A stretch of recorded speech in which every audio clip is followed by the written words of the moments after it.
What a life. I know, right? And I created it. Right. It didn't just happen to you. No, it didn't. But that's how I used to think. I was being really good and doing really good things and waiting for someone to say, oh my gosh, look, you're so good. You're doing such good things. Here's the life you want. Because I thought Here's that's the life how you it was. want, and you're so special. I'm going to give you the life you deserve. Totally. I just thought somebody else had the key to the gate. Wait, they don't. They don't. We have the key. I'm Miranda Savas, a coach and a behavior change expert who has worked at the intersection of research and motivation for years. And every week I get to do my favorite thing in the whole world, which is talk to inspiring women over age 40 about how they do big, brave things in their lives so that I can selfishly learn everything from them and then share that with you. You've probably already figured out that I'm talking to a super, super smart woman today. Her name is Wendy Harrop, and Wendy does it all. She hosts a fabulous podcast that I can't get enough of. It's called Say Yes to Yourself. She also runs this gorgeous house, which wildly is a 2-minute drive from my mother and father-in-law's house in Massachusetts. We did not plan that. It was like just divine miracle that the day we met on Zoom the next day, I was like, oh, I think I'm going to be down the street from your house tomorrow. And she was there and not in France, where she spends a lot of her time leading trips to help other women say yes to their dream lives. Wendy is a gigantic burst of light and joy and uplifting energy. She was nominated for the show by Dina Barron. We got on Zoom the first time and we were like crying. Laughing and like pouring our hearts out to each other. And we're like, how do we hang out together all the time? So now the dream is realized. We've gotten to hang out in person at Wendy's spectacular Phineas Wright House. I mean, like that is a fantasy land right there. I left your house and I was like, kids, I'm so sorry. I feel like I have failed you as a mother because you didn't get to see this and it's all your dreams come true in a house. Can't wait to come visit you again. Thank you for taking time out of all the deliciousness you're cooking up out in the world to hang out with us today and to share your journey of saying yes to yourself. Frances, I love you so much. I feel so seen just listening to you. I want to say the word gush, but actually just speak the truth of what my experience was in meeting you as well. Like it was that dreamy. It also validates that I didn't make it up, that we really did. It was real. It happened. And even that first Zoom meeting, I was having some connectivity issue or some timing issue, which is so bizarre because I don't usually have those issues, but now twice when I've been connecting with you and twice you've been the picture of grace. We had this deep, beautiful conversation. Your voice and your tone and your essence and your energy and your presence brought this very focused, beautiful, heartfelt conversation at even a tone of my voice that isn't my normal tone of voice, because I'm like, if your voice could do cartwheels in a sentence, that's how I normally am, because I'm just like, eek, I'm so excited to be me and it's so fun and I love it and I want to talk about it all the time and tell people they can have it too. But your presence just was, I mean, I'm thinking like when you're focusing a camera and bringing a picture into this crystal clarity that also felt suspended in time, and how in the world we haven't met yet since, like, I feel like you're a part of me living in another state. It's so beautiful. I don't want to talk about the time we were separate because I'm so happy that we're no longer. My husband too was like, she's your sister from another mister. Totally. I was like, I know. Right? And I love that I got to meet him. And of course, bring the girls back anytime. We will be there. We can't wait. It's really just so special what you've created. And it's one of those things like stepping into Wendy's world Why don't we call it that all the Yeah, time? let's. Stepping into Wendy's world is like stepping into a dream because it is a dream. I was so lucky to get to hear this journey from you in person, but for my friends out there listening, tell them how you landed in this gorgeous world. One of the things that I would like to say in the beginning is I am no stranger to waiting. So there have been some pretty big things in my life that I've desired that took a long time to manifest in my physical experience. And I had this superpower to live the life that I had while I was waiting for the one that I wanted. So the fact that, That's really good. thank you. The fact that you've say that I am living a dreamy life, and I am, and I would have said that, and I did say that about myself before I got here. I said that one of the things I waited for was to live in New England. I born and raised in California, but my mom is from Massachusetts. So we would visit here, and I just knew like this is where I belong. It is hot when it's supposed to be hot, cold when it's supposed to be cold. The freeway is beautiful. It's just gorgeous. So 3 times as an adult, I packed for a cross country move and twice unpacked Because still you were in living in California. California. Mm-hmm. Yeah. And I unpacked twice, still living in California. But the third time I made it here. And even Bonkers. when I was living in the guest room of our across the street neighbors after selling a house that wasn't even on the market and all my stuff's in storage and we were there for 2 years, I still was living a dreamy life. And I had a friend say what I think was one of just such a beautiful compliment. Wendy is living the dream and she knows it. Right? Like that's a lovely thing to say about somebody. And there's, sometimes we hear somebody say something about us, like you in that glorious introduction, which I will listen to every morning when I wake up. Thank you very much. That I like that idea. Right, that also, good morning, Wendy. Let me just tell you about how great you are. It's going to be a good day of your own creation. Exactly. But there's something about hearing something like that when you're ready to hear it also, and you can internalize it, and it almost catapults you into the woman you're becoming. And that was such a gorgeous, yummy feeling that I had when I overheard her say that to somebody else. And I thought, yeah, I am. I am living the dream and I know it. And I have other dreams. I have more dreams, bigger dreams. Just keep them coming.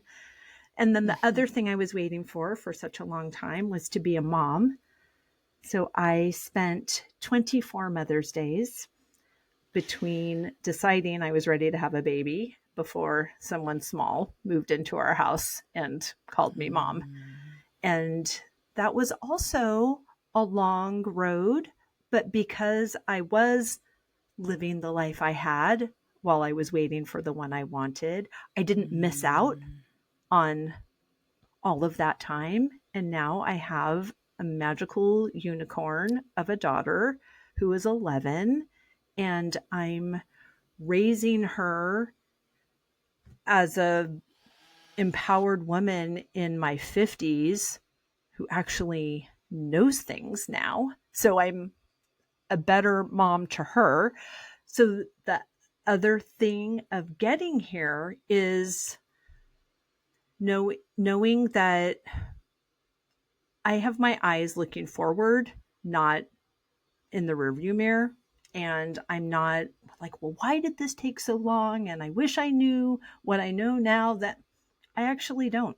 I just am glad that it's evolved the way that it has, and it's helping me be very present in the celebration and um, realization of what I am experiencing, which also makes me creative. And I think of more fabulous things to add to the list because I believe that the mantra of the universe is more. I love this idea of living the life we have while imagining the life that we want and building the life that we want. And I think it's actually probably a matter of both. Yes. Because what your friend gave you in that reflection was belief.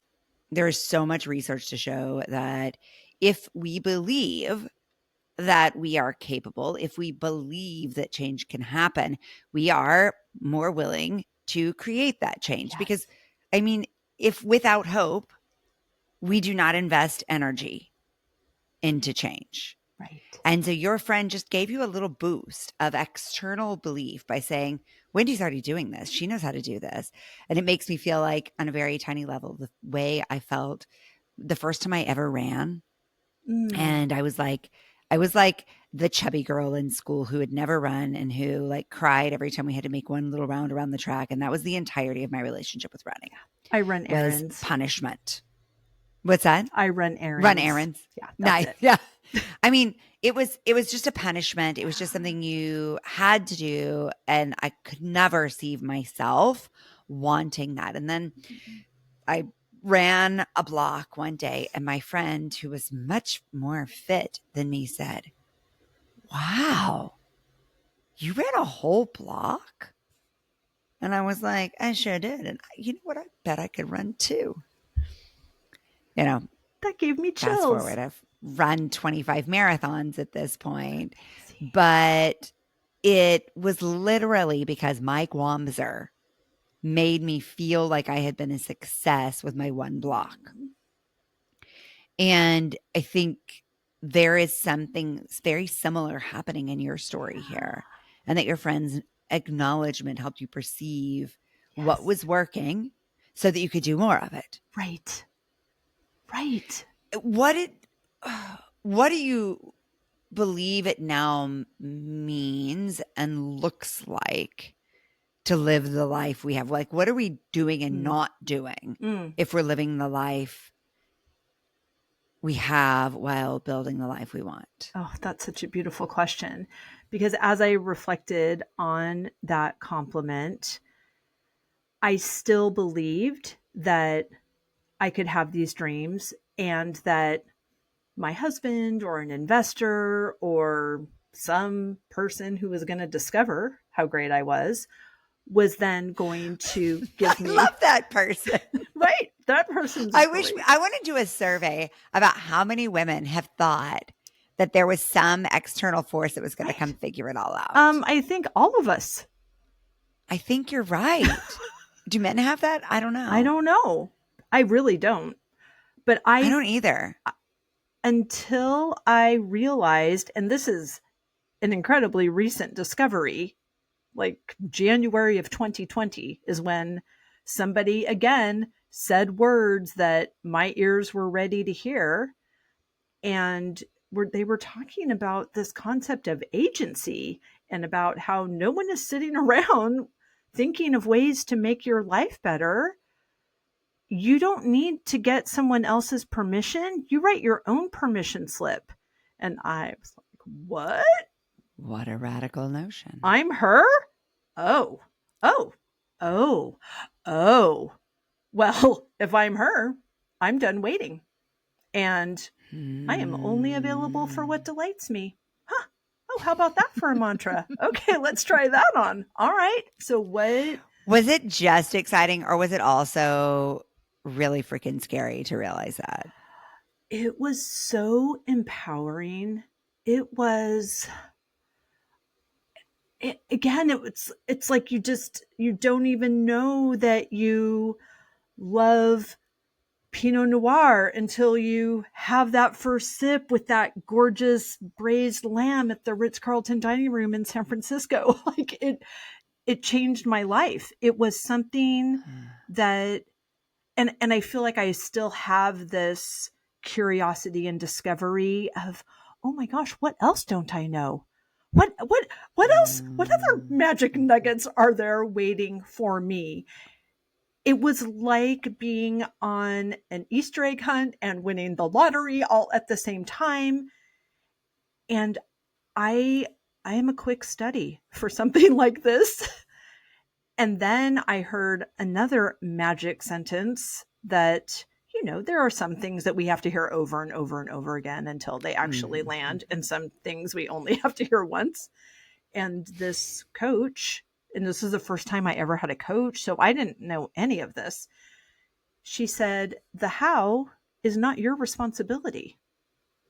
It's like, oh, all right then.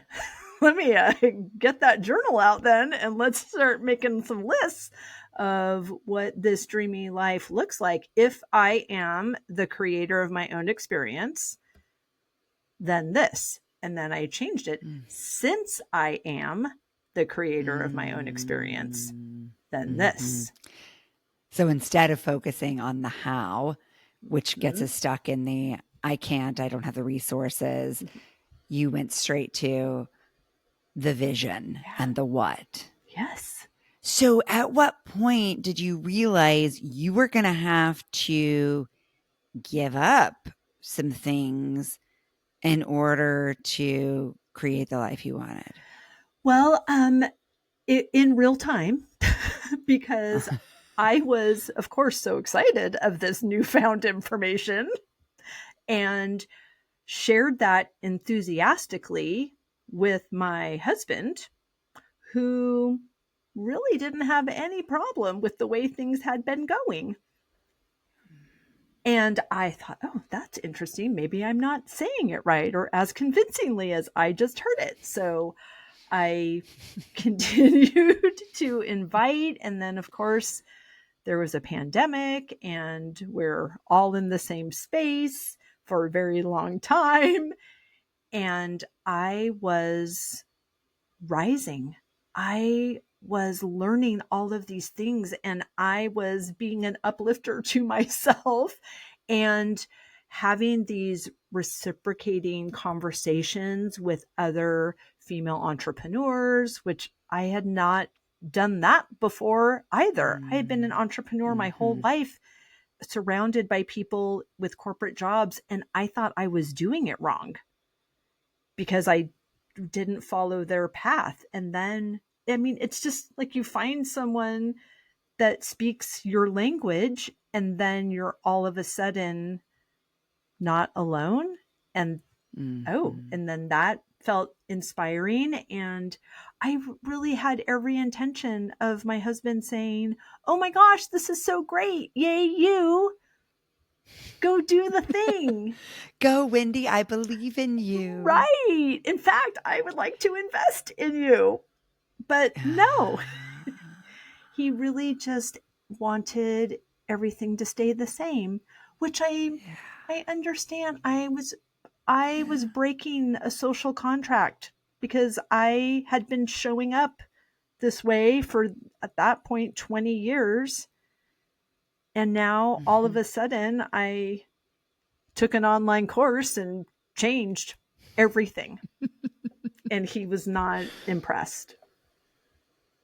One of the mindsets that I think is really difficult for women, especially in midlife, is the fear of not believing they can change their minds. Yeah. Right.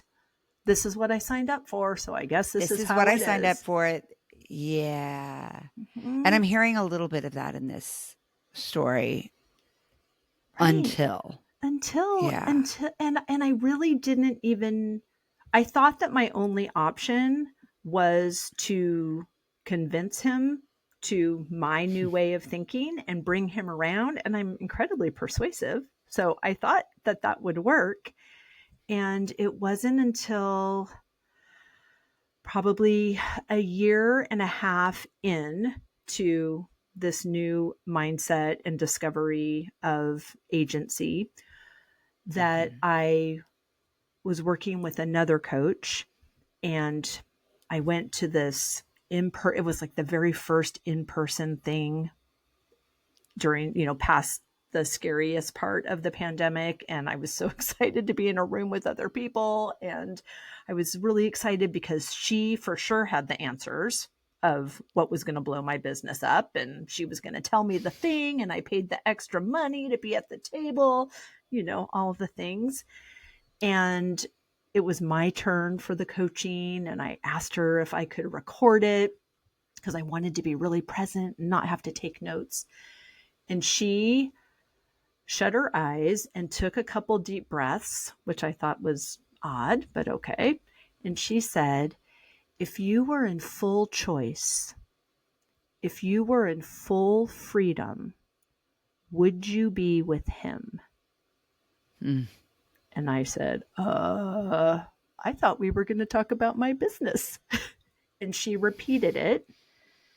And I actually don't know what happened next because I was like, I didn't even know that was an option because I was raised in church and in a home that said, listen, if they're not beating you or cheating on you, you're in it. And so that began a new discovery of, and I refer to it as the 9 months that I sat in the question of my marriage. And it was scary to think, how am I ever going to, I don't have a quote unquote real job. I was a wedding planner, but I kind of retired during the pandemic and I have this big house and these big dreams. I just didn't know if I was going to be able to do this. And it was through my morning practice that really sustained me and the support of wise women that were coaching and mentoring and befriending me that I was finally able to have a courageous conversation. And I believe that my courage set both of us free. Yeah. And I'm sure in the moment, there were a lot of fears that came up. Yeah. But you knew the what. Mm-hmm. And it sounds like you were ready to trust the how. Totally. And I think the yes unlocks the how. It's that sitting in the question of, well, what if this or what if this? And when the yes is the permission. Yeah. Yes. And I didn't have to figure it all out before I had a courageous conversation, but it's still that. Wait, what? I know. That I think is a radical idea too. Right? Yeah. With our partners, our bosses, our children, yes. Our parents. Exactly. Yeah. It's just trusting that something needs to shift and trusting that desire and that need is real and important, regardless of anybody else's opinion of what I need to do for me. Which those are all radical, not the way I used to roll. I would high functioning codependent. I would set myself on fire so you'd be warm enough. But then and I bet you got lots of validation until it didn't. And encouragement. Yeah, exactly. That's right. Because That's right. Women are so praised for over service and over functioning. Yeah. For sure. And it was really my daughter. It was this shifting mindset and raising a daughter. I thought, I'm actually not available to model staying in a loveless marriage to her. And he wasn't available to change. I invited him to, and he wasn't interested. He'd asked, why can't it just stay the same? Was the question. I used to refer to him as my prince, and he totally was. And it worked the entire time that I was a princess. But I promoted myself to queen, and he was not available to promote himself. Okay. I mean, what a vision. Yeah. to co-lead.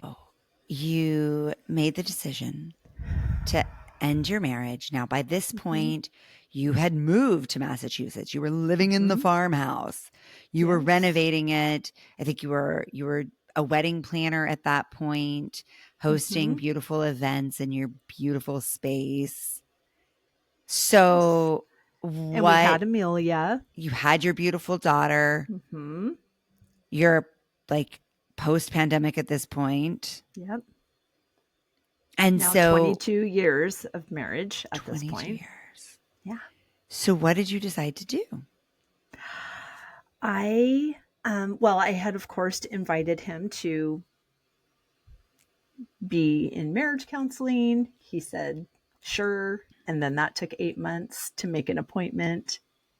He had been asking me if I had already decided. And I realized he had actually already decided. So I told him on the day that we were supposed to have a marriage counseling appointment, but he canceled, was that, this relationship is over. Are you interested in starting a new one that is co-parenting Amelia on the pillars of grace and kindness and love and respect? And I want the house and the money it costs to live here. And I would like Amelia during the week, and you can have her on the weekends since you work and I'm hosting things on the weekends. And he hated this house. He hated his life. He hated his job. He hated all the things. So that's when I say my courage set both of us free. Yeah. And he had an outburst that, I am not exaggerating, lasted about 15 seconds. And then he said, okay, so the house is worth this much and the 401k is this much. And I think a judge is going to have me do, Yeah, he was done. Right. My yes unlocked his how also. Wow. And so it really did set both of us free. And that was, the day of the conversation.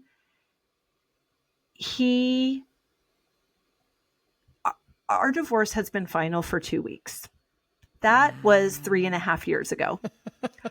It has been a journey. Yes. And I am obsessed with the woman that I have become in the process.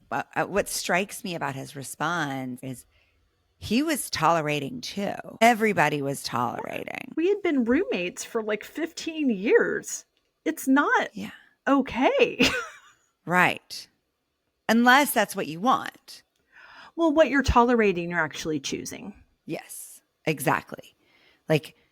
I will say, I invite myself with all things in my life to ask myself if it's still a pinch me. And my relationship with my husband is still a pinch me. I'm astonished that my favorite human wants to be married to me. And your relationship is a pinch me to me. Oh, that's so sweet. I loved witnessing what is available. He really is way better than my dreams had ever dared to be. And I think what we're hearing in this story is not anything other than a woman whose life had become something that wasn't her dream or better than her dream. Right. Deciding that she deserved more. And like you said, freeing him to tolerate less and to receive more. And I heard you say on one of your wonderful episodes recently that your daughter said, Mom, Dad is so happy. It makes me cheer even hearing it again. Yeah. I'm so glad. Yeah, because this was someone you loved. And, totally. I think in all our relationships, that can happen, right? In our parenting even, that can happen. Are we all making each other miserable? Well, then let's step back and see what the heck is happening here. In our work, are we not bringing value to one another? Well, let's step back. Right. And so actually, while I think this is very specific here to this marriage relationship, it's relevant to all significant domains.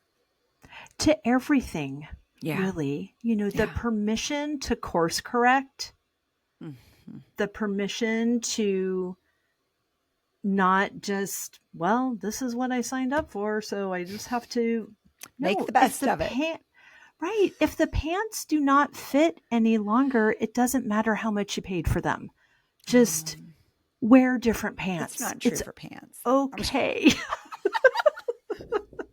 My daughters and I had this conversation exactly this weekend because I got the most amazing sweater and I want to wear it in 2 weeks. And it's so cool. And it's like orange with navy blue leopards on it. And Ooh, it says in love. great big cursive font, own your fucking power.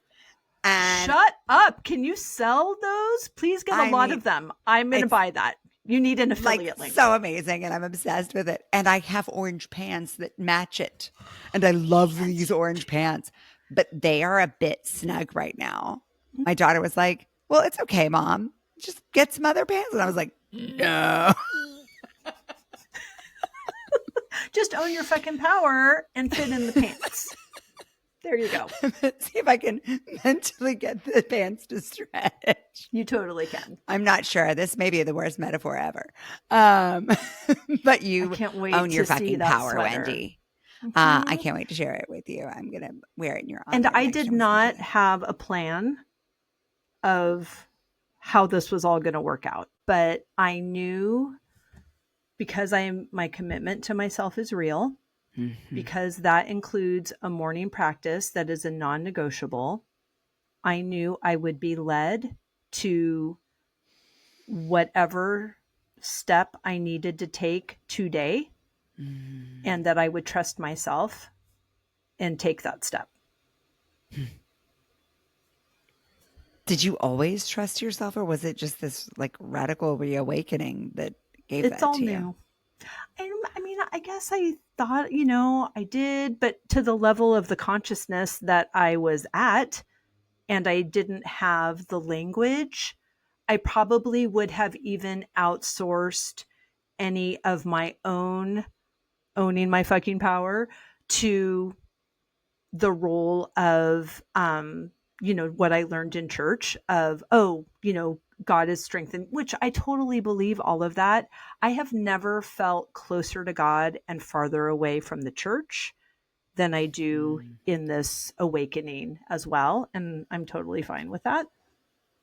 But Yeah. yeah, I think it was all just, how you do one thing is how you do all things. Everything. Yep. And Yep. this changed my life, and I'm really not interested in going back. Mm. So let's talk about your life now. Okay. Okay. Look at you. You're. It's so fun to be me. Oh. It Like, I is, think and we I've said all that for need years. a windy bobblehead on our desks that are just Hmm. like, this is what you're going for, kids. This is Yeah. the look. Thank you. It really is. It's so dreamy. So I have Mm. this fabulous home, which I wanted a bed and breakfast when I moved to Massachusetts. And as it got closer, he wanted not a bed and breakfast. So the Phineas Wright House is the only house we looked at that wasn't a B&B already. Wow. And the week he moved out, I went to town hall and got a permit to turn it into a bed and breakfast. So it only has 2 rooms. It's fine. It's Perfect. I love holding space for women that are holding space for themselves. Mm. So I host solo retreats that are, you don't leave here the same woman that you came here as. That's so beautiful. And it feels very sacred and gorgeous. And I love that I get to do that. And when I'm not doing that, I am leading culinary trips to France for solo female travelers, which is also so dreamy and fun. Uh-huh. Right? So I take my 30 years experience as a wedding planner and that ability to pull in different vendors to make a magical experience for my client, then my bride. Now I just do that in France. And those groups are very small. So just 3 to 5 women. So we're very intimate. We're doing phenomenal things. We're having these gorgeous cooking classes in these women's apartments in Paris, in Versailles, in southwestern France. It's so fun because, when you're walking around the city, you want to know what it looks like in there. So we're getting in there, and I love it. I love it so, so much. And then the podcast, which is Say Yes to Yourself, which I'm clearly doing, but I'm so inspired by these women that are implementing this self-care practice in big and small ways. I feel like we're going to name this episode, I'll Have What She's Having. Perfect. That's exactly the energy you give off. It's like, thank you. What is and it's that? all here. Right? You get to have it. You get to have it. So I want to get kind of practical about this because what you're describing is a massive transformation, and there is a how. Mm-hmm. And the how was, of course, starting with this is what I want and trusting that the way would open. There was another how, though, that you have, how that you have mentioned in your morning practice. Yes. So what does that look like, and why is it so central to this for you? When you started running and you got that great compliment, but you continued on, and then you saw the results of your endurance and all the other health benefits and just the joy and glee and euphoria of doing that seeing the result made the sacrifice or what the discomfort of going out for your training runs, it loses some of its weight. So I get up at exchange.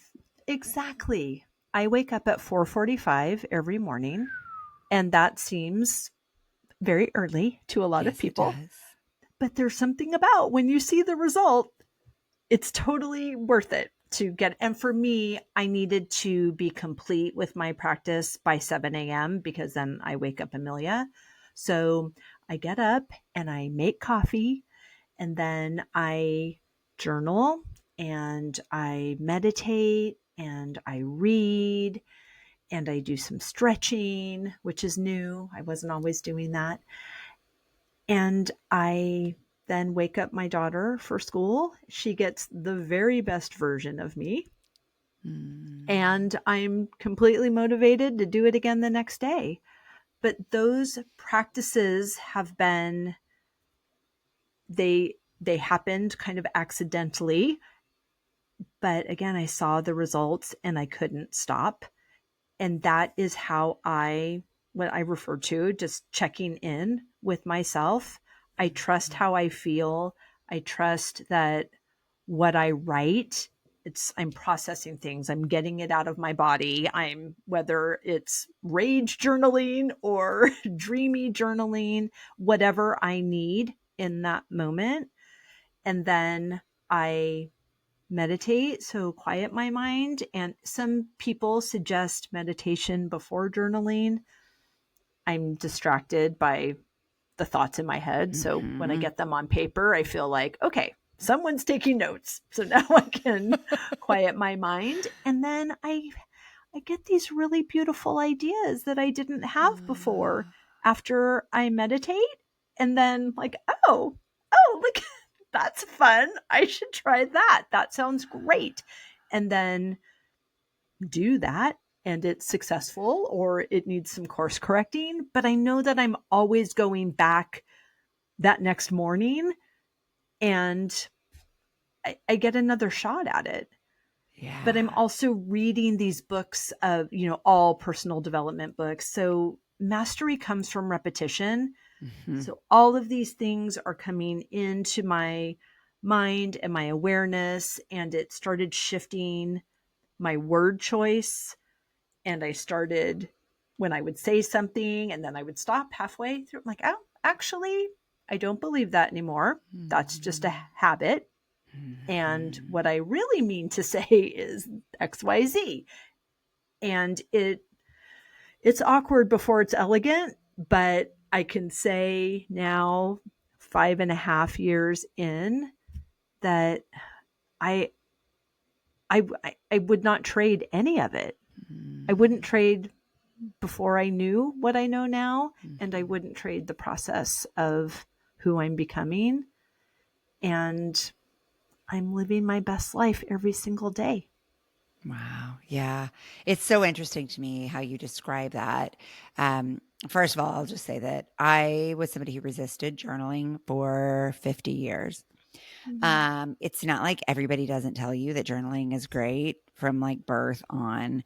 Right. And I was like, yeah, and I did journal once. I found my journal from 12th grade for like 3 days. That's it. I don't think I've ever done it for more than 3 or 4 days in my entire life. And now I have journaled every day for 12 weeks and I'm obsessed. Amazing. Obsessed. Obsessed. Yeah. And actually, I feel like it just came right on time for me. I like needed to Yep. hear it 4,000 times. And then it now is the right time. Yes.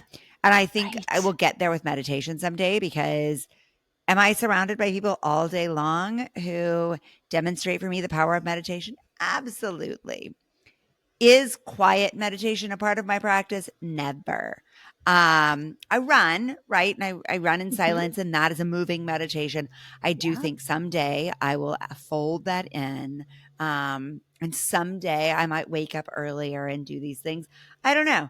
I say all this because I feel like we can hold back our engagement and our exploration on a lot of things because we feel like, Mm-hmm. oh, that didn't work for me in the past. Right. Right. And oftentimes it's because we weren't in the right place to need it. We weren't doing it in a way that worked for us. We'd put up a bunch Exactly. of guardrails and boundaries on it that Yeah. made it harder. And so, what I hear in your story is the ideal for you. Mm-hmm. And I love that so much because that's going to look different for every one of us. But the Absolutely. the feeling I think that we're going for Yeah. is something that is so freaking good, Mm-hmm. something that is so craveable Yes. that we show up for it. Absolutely. And not And something you're that right. hurts us, right? Like Right. denying our feelings Mm-hmm. or overeating things that make us feel bad or over Right. shopping or overdoing things to the effect that they hurt us. But the stuff that just gives more than it takes Mm-hmm. and is delicious, like all in, Yeah. that's what we are going for. Yes. Absolutely. And you're 100% right. It will always, obviously. Oh, Yes. But whatever the schedule that works is what works. It doesn't mhm. matter. Maybe someone has a nightly routine. I actually love to go to bed at 8:30 p.m., which is why I can get up at 4:45. But when I'm in France and we're having these beautiful dinners and we're not going to bed until midnight, I keep my routine but not my schedule. So Mm, I mhm. let my body sleep longer, and I don't have to wake my daughter up for school because I'm in France with clients. So I can still do the elements that are important to me and still have the practice that fills my cup, and Mm. just not have it be as early as it is when I'm at home. That's such an important piece of this because it is about adaptation, which Yes. is not tolerating. Right. It's Right. protecting what serves us. And the alternative is to release what no longer serves us. And I think you just give us such a palpable model of both of those. I want to talk to you for like 14 more hours. I'm pretty sure I'm just like leaving this on a cliffhanger, and I'm going to get all these notes from all these beautiful people who listen to the show saying like, but I want to know this, but I want to know this. But they can learn this because you have a podcast. And so they can listen to more Wendy all the time, or they can go and like have cocktail hour with you every week on Instagram, which is super freaking cute. And I think we should do something together here at the house so they can come to that too. Yes, please. Yeah. Sign me up. More Wendy all the time. Before I let you go though on this particular call, tell me, who would you like to nominate for the Uplifters? Oh gosh. My beautiful best friend, Sharon Nichols.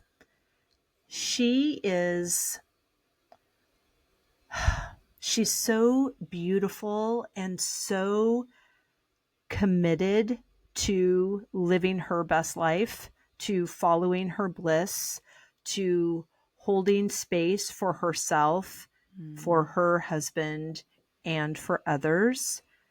She is such a good listener. She makes me want to have better things to say.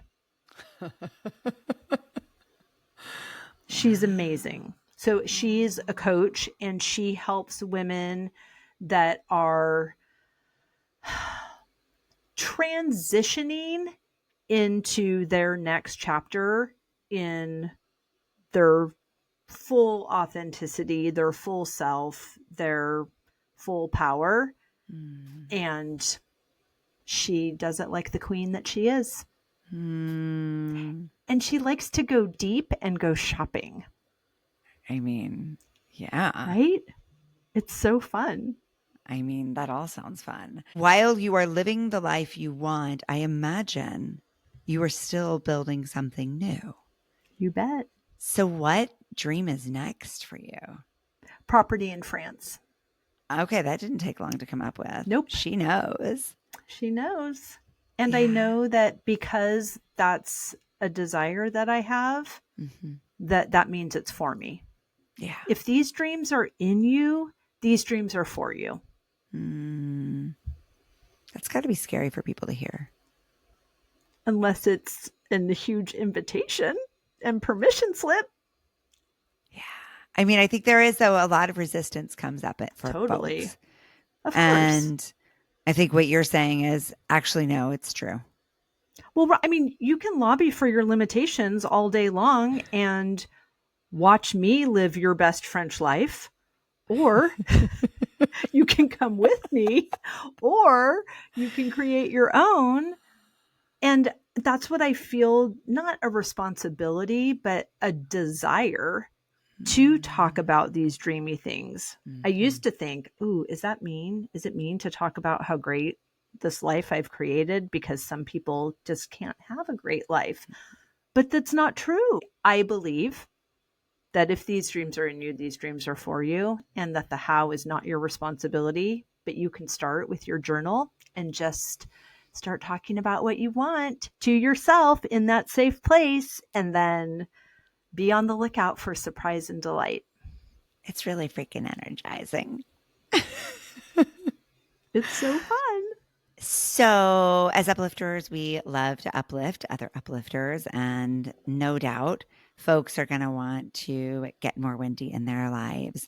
So how do we best do that? The podcast is the great place to start. So it's Say Yes to Yourself wherever you listen to podcasts. And Phineas Wright House is the Instagram presence and the website that talks about all the good things that are coming. So I think those are the best places. Thank you so much. They'll be in the show notes too, for those who just want a quick and easy link. Wendy, you really are such a beacon. And I'm so grateful to Dina for connecting us. And I can't wait to continue this thread talking to Sharon and to see what happens when all these worlds weave together. Oh my gosh, thank you, Arances. You hold such a beautiful space, and I'm over the moon that we are connected now. Me too. Many more adventures to come. For sure. With a passport.